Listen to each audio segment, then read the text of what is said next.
Hello and welcome to this presentation called Will AI Shift the Needle for Education? My name is Sammy. I am a learning evangelist here at Glean. I was in the classroom for many years as a maths teacher. I then became an EdTech specialist in the classroom. I then became an EdTech consultant, and now I work with tech companies, specifically in EdTech, helping them leverage what we know about learning and learning science and how we can bring this out for students with our EdTech solutions. Glean, the company I work for, are a note-taking solution.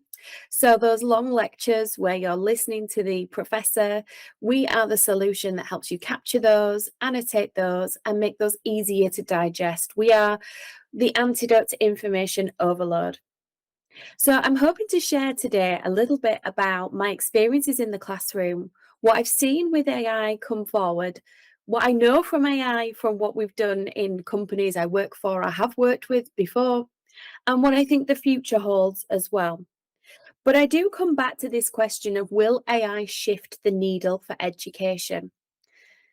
The saying shift the needle for education implies that we're going to carry on the same path. Shifting the needle means we're going to go faster. We're going to accelerate. Things are going to change. And I'm not sure in EdTech that this is happened, and this will happen or is happening with artificial intelligence on the rise as well. Because when I think of a classroom, you could think of this image from way back. Obviously, this was pre my era, um, but actually, my school experience was very similar. We sat in rows. We looked forward to the instructor. We didn't talk to each other. We didn't collaborate with each other. We digested information. It was a means to receive information. And although this is a very old image, if we think of classrooms now, it's a very similar image. Yes, devices have arrived. Devices are on the desk now. It's no longer pen and paper or quill and ink. It is a device-led situation. But we're still sat in rows. We're still sat round tables, and we're still looking forward to the instructor, learning from the instructor's presentation. So when I think about shifting the needle, I think about how are we going to accelerate beyond this? Because we have brought technology into the classrooms and some solutions have proven really popular, but how do we move this even further forward? The democratization of artificial intelligence has rapidly accelerated some avenues in EdTech.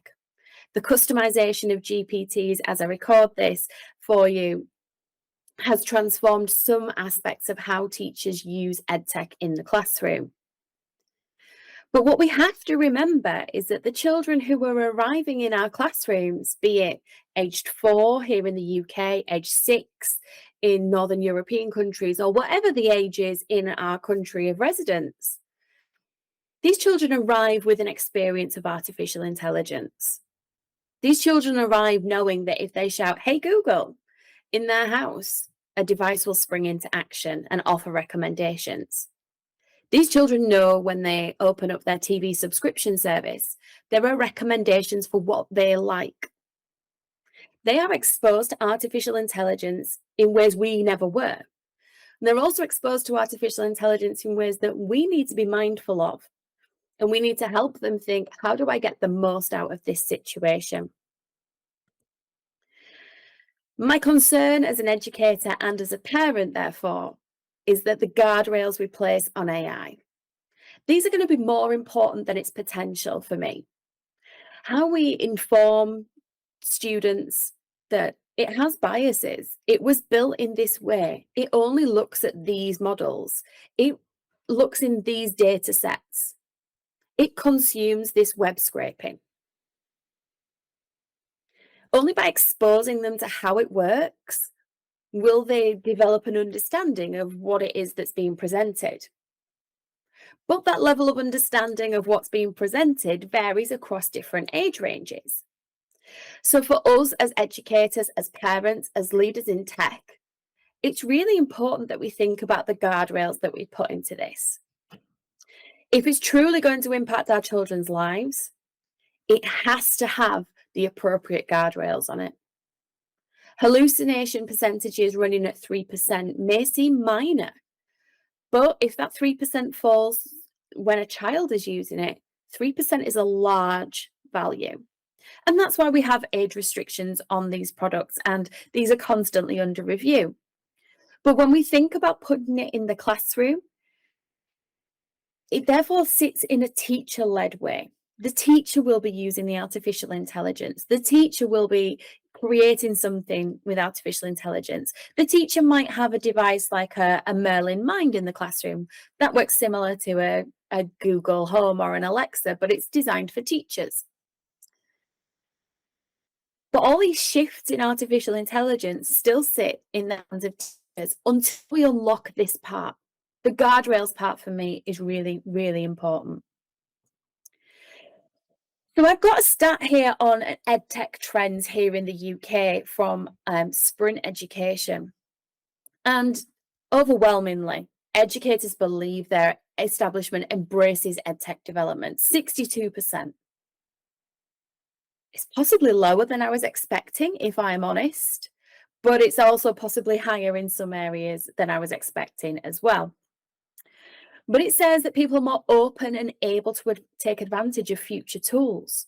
So teachers are running with these GPTs. Teachers are creating personalized tutors for students. We have this thing in education called the 2 Sigma problem. It's been around for almost as long as I've been around.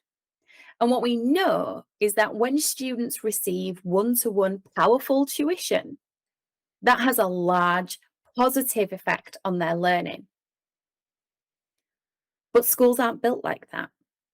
Schools are built to sit children in rows, looking forward at the instructor. Some parents and some cultures and some countries place a strong emphasis based on this 2 Sigma problem to have private tuition for their children and their students. But this isn't available to everyone. So the power of artificial intelligence to now create a personalized tutor for those disadvantaged students is massive. So I think we can be very excited about what that brings to education and how we can customize learning experiences for children and students. But of the 62.3% of educators who embrace new EdTech developments, the majority are embracing day-to-day tasks that can be completed digitally. And I say this with a heavy heart because I think this is where artificial intelligence is sitting at the moment in EdTech here in the UK and with my colleagues in North America that I speak to and my colleagues in APAC as well. What we're seeing is this artificial intelligence saving teachers time. You want a lesson plan? Sure, create one. I could list now for you 5 tools that I have used to create lesson plans. I could probably list 10. And if I sat for a moment, I could probably list 20. I could also list you 20 tools that would save me time as a teacher. Be it taking an attendance register, drafting an email to parents. I could actually probably tell you the prompts that are highly promoted to teachers in our social media circles of how we can achieve this ourselves. But I come back to is this shifting the needle for education. Artificial intelligence is coming into the classroom, but it's in the hands of the teachers, and rightly so until the guardrails are in place. And what it's doing is saving teachers time, with the hope that teachers would be able to spend that time with students, adding value.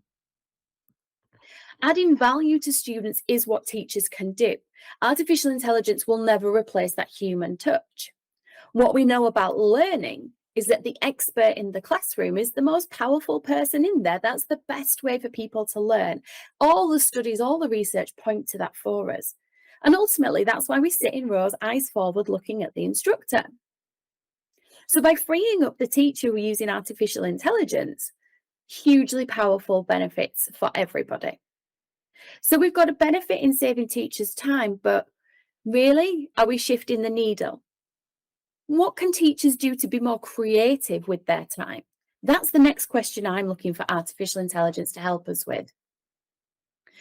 So we have a recent study here from Sharples. It's an open access article.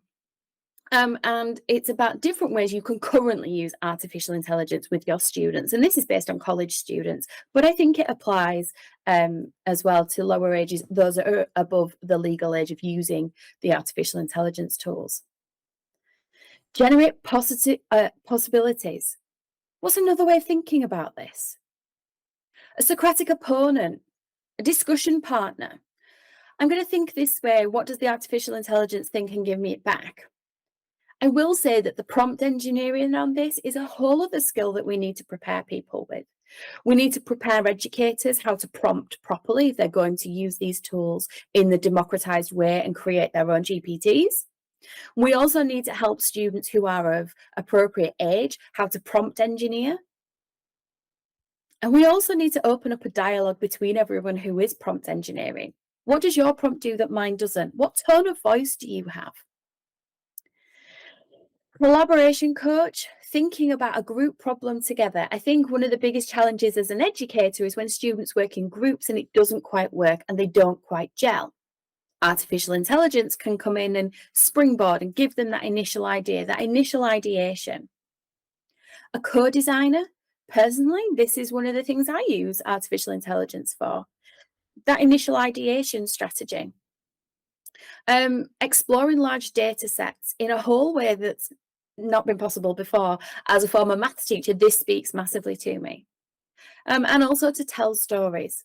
I question whether artificial intelligence can currently do this to an effective way.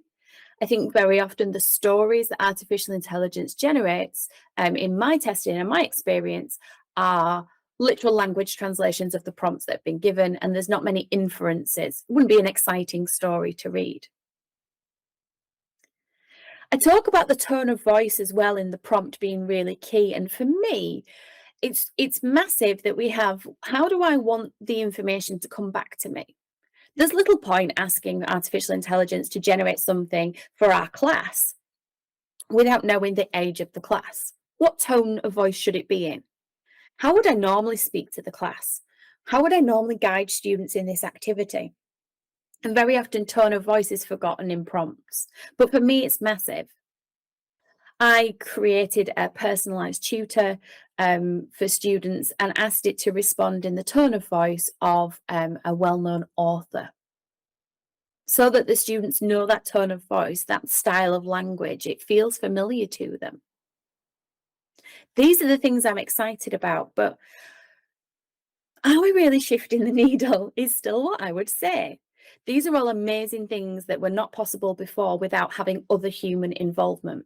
So it absolutely widens access for people. But do people have access in the first place?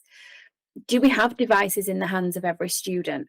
Do we have stable internet access? And I say this speaking from the United Kingdom, having worked very recently, as in 2021 and 2022, in schools and colleges where not everybody has access to a device and the internet is not stable.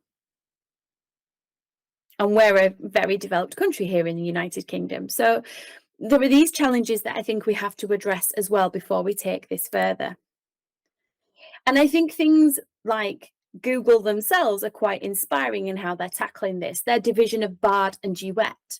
Bard is open access, don't share any personal information because it is feeding the data set.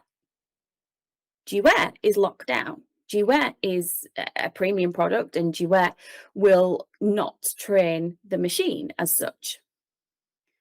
I think that's an exciting future, is how we put those guardrails in place, how we put those guardrails in place to make sure it's safe, and then democratize access for everyone to be able to generate their own solutions to problems, to creatively think through problems.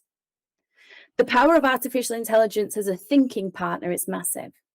I spend a lot of time in assistive technology conversations.